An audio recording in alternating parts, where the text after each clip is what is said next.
할렐루야. 사랑하는 대강의 가족 여러분, 오늘 하루도 하나님의 말씀과 동행하는 삶이 되길 소망합니다. 오늘 함께 나눌 하나님의 말씀은 누가복음 2장 21절에서 24절 말씀입니다. 할례할 8일이 되매 그 이름을 예수라 하니 곧 잉태하기 전에 천사가 일컬음 바르라.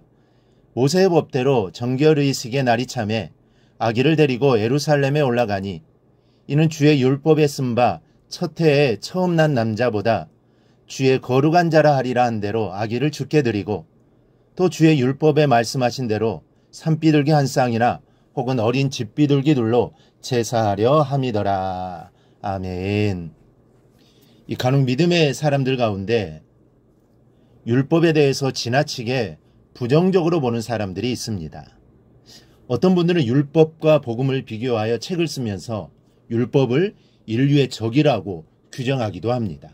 이것은 율법에 대한 오해 때문에 그렇습니다. 율법주의는 잘못된 것이지만 율법 자체는 잘못된 것은 아닙니다. 하나님께서 율법을 주신 목적은 이스라엘 백성들이 하나님을 사랑하고 이웃을 사랑하게 하기 위해서입니다. 우리는 그것을 십계명을 통해 알 수 있습니다. 십계명 중에 앞에 4계명은 하나님 사랑에 대한 계명이고 나머지 6개는 사람을 사랑하라는 계명입니다. 이 율법의 근본 정신은 사랑입니다. 율법은 오히려 우리를 그리스도에게로 인도하는 법이 됩니다. 때문에 예수님은 이 율법을 잘 지키면서 오히려 율법을 완성해 가셨습니다. 예수님은 탄생할 때부터 율법대로 행하셨습니다. 21절을 보니 주님께서 태어나신 지 8일째에 할례를 받으셨습니다. 유대인들은 아이들이 태어나면 8일째 되는 날 할례를 베풀었습니다. 이 할례는 매우 중요합니다. 이것은 구분됨을 의미하는 것이기 때문에 아브라함 이후로 모든 남자들은 반드시 받아야 합니다. 또한 율법대로 하나님께 받침이 되셨습니다. 본문 22절에 정결의식의 날이 찼다라는 것은 마리아가 정결의식을 행하는 날이기도 합니다. 여인이 출산을 하게 되면 남자아이일 경우 40일, 여자아이일 경우는 80일간 부정했습니다. 이 기간 동안 여인은 외출 및 성전 예배를 드릴 수 없었습니다. 산모는 이 기간이 지나야 비로소 정결의식을 통해 부정에서 벗어날 수 있습니다. 정결의식은 바로 마리아의 정결의식을 행하는 것입니다.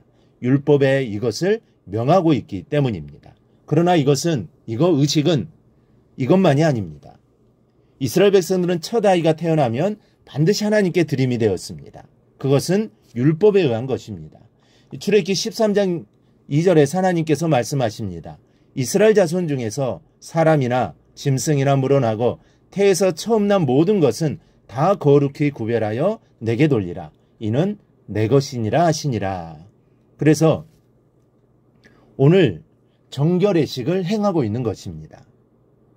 이렇게 주님은 그 부모와 함께 율법을 지키면서 이 땅에서의 삶을 시작하십니다.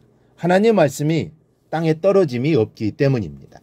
우리가 항상 생각해야 할 것은 율법의 근본 정신은 사랑이라는 겁니다. 로마서 13장 10절을 보면 율법의 완성은 사랑이다라고 합니다.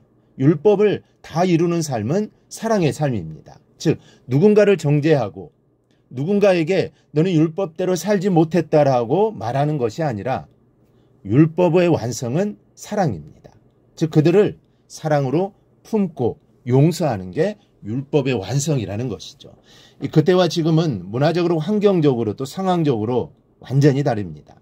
하지만 사랑 안에서 해석된 율법은 모두 같습니다.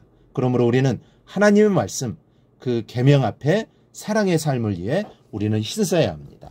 또 하나 예수님은 사람으로 하나님으로부터 시작하셨습니다. 주님은 인성을 가지신 유대인으로서 뿐 아니라 하나님으로서 이 땅에서의 삶을 시작하십니다. 할례를 받으신 것은 주님께서 육체로 여자에게 나시고 또 율법 아래서 난 유대인이라는 사실을 공개적으로 만인에게 보여주는 것입니다. 그리고 그 이름을 예수라고 붙입니다. 유대인의 정통에 의하면 아이의 이름은 부모가 지어주게 되어 있습니다. 그것은 부모의 특권입니다. 그러나 주님의 이름은 이미 천사를 통해 저들에게 알려졌습니다. 아들을 낳으리니 이름을 예수라 하라. 이는 주님의 기원이 바로 하나님께로부터 있다라는 것을 보여주는 사건입니다. 곧 사람이자 하나님의 아들 되심을 만민에게 보여주는 것이죠. 그래서 주님의 시작은 처음부터 인성과 신성을 가지신 분으로 이 땅에서 시작하게 됩니다. 사랑하는 여러분, 주님은 처음부터 하나님의 말씀으로 시작하셨습니다. 그 말씀에 철저히 순종하시면서 이 땅에서의 삶을 시작하셨고 그 말씀을 지키기 위해서 노력하셨습니다. 성경 중간중간 율법을 지키지 않는 듯한 모습을 보입니다. 안식일에 병을 고치거나, 하지만 주님은 더 위대한 율법의 근본 정신인 사랑을 지키신 것이죠.